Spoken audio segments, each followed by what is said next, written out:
আসসালামু আলাইকুম। আচ্ছা, আজকে হচ্ছে আমি আসলাম তোমরা এখন অনেকে আছো যারা হচ্ছে অ্যাডমিশনের প্রিপারেশন নিছো, তাদের উদ্দেশ্যে আর কি কিছু কথা বলার জন্য। তোমরা হচ্ছে আমার আজকের মেইন টপিকটা হবে হচ্ছে তোমরা ভার্সিটি প্রিপারেশন নেবে নাকি মেডিকেল প্রিপারেশন নেবে না ইঞ্জিনিয়ারিং প্রিপারেশন নেবে।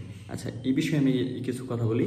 আচ্ছা, তোমাদের যদি প্রথম থেকেই কারো টার্গেট থাকে যে আমি ইঞ্জিনিয়ারিং পড়বো বা মেডিকেলে পড়বো, তাহলে সেটা ভিন্ন কথা। বাট এখন যদি অনেকেই দ্বিধাদ্বন্দ্বে ভুগো যে আমি কোন দিকে যাব বা কোনটা নেওয়া উচিত এইরকম, তাহলে আমি তোমাদের মাঝে একটা কথা বলবো, সেটা হচ্ছে তোমরা আগে নিজেকে প্রশ্ন করো, মানে তোমার হচ্ছে কোন দিকে যাওয়া উচিত।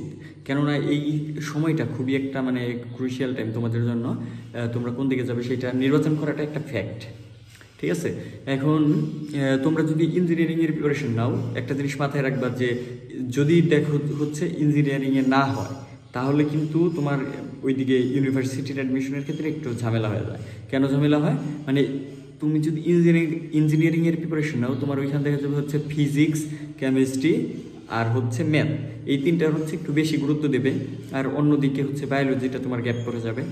আর ওইদিকে আরও যেমন ইংলিশ থাকে, ইংলিশ মানে ওইগুলো সময় দিতে দিতে দেখা যাবে তোমার বায়োলজিতে ওইভাবে সময় দিতে পারতেছে না। আর তুমি যদি দেখো এই তোমার যদি ভার্সিটির প্রিপারেশনটা নাও, তাহলে ভার্সিটিতে তোমার হচ্ছে ফিজিক্স, কেমিস্ট্রি, ম্যাথ সাথে বায়োলজিটাও লাগে। আর যদি মেডিকেল প্রিপারেশন নাও, সেক্ষেত্রে এইগুলো লাগে, বাট হচ্ছে ম্যাথটা লাগে না, ওই ক্ষেত্রে বায়োলজিটার বেশি ইম্পর্টেন্স দিতে হয়।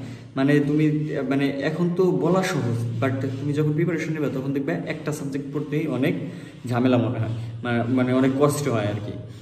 এই জন্য হচ্ছে আগে থেকে ডিসিশন নিতে হবে। এখন তোমাদের জন্য মানে যদি বেসিকটা তোমাদের ক্লিয়ার থাকে, সেই ক্ষেত্রে তোমাদের ইঞ্জিনিয়ারিংয়ে যাওয়া উচিত। বাট যদি ভাবো যে আমার বেসিকটা ওইভাবে ক্লিয়ার নাই, সেই ক্ষেত্রে যদি তুমি ইঞ্জিনিয়ারিংয়ে প্রিপারেশন নাও, তাইলে কিন্তু তোমার জন্য একটু ঝামেলাই হয়ে যাবে। মানে তোমার ফার্স্টে বেসিকটা ক্লিয়ার করতে হবে, তারপরে আবার প্রশ্ন ব্যাংক সলভ করতে হবে।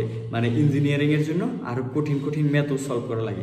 এই ব্যাপারগুলো যদি কঠিন হয়ে যায়, তাহলে তোমার কিন্তু প্রিপারেশনটা নিতে মানে যে দেখো নর্মালি একটা স্টুডেন্টের যদি বেসিক ক্লিয়ার থাকে, ও জাস্ট বেসিকগুলো ইউজ করে এখন কি করবে, ওর প্রিপারেশনটা আগায় নিয়ে যাবে, এর সাথে কোশ্চেন ব্যাংকগুলো সলভ করবে আর ম্যাথগুলো করবে। আর তোমার কি এক্সট্রা তুমি হচ্ছে বেসিক ক্লিয়ারের জন্য একটা টাইম দিতেছো, তারপরে তোমার ওই কাজগুলোই করবে। তার মানে কিছুদিন কিন্তু ওদের চাইতে এমনি পিছাই দিতেছো, এটা একটা কথা।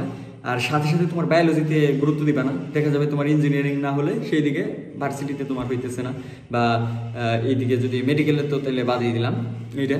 আবার মেডিকেলের প্রিপারেশন যারা নিবা, তারা দেখো তোমরা হচ্ছে ম্যাথ বাদে ফিজিক্স, কেমিস্ট্রি আর হচ্ছে বায়োলজি, এইগুলো হচ্ছে ভালোভাবে পড়বা। বাট ফিজিক্স, কেমিস্ট্রি এই দুইটার হচ্ছে যেহেতু এমসিকিউ টাইপ প্রশ্ন হয়, ওদের কোনো ম্যাথমেটিক্যাল টার্মিনোলজি থাকে না।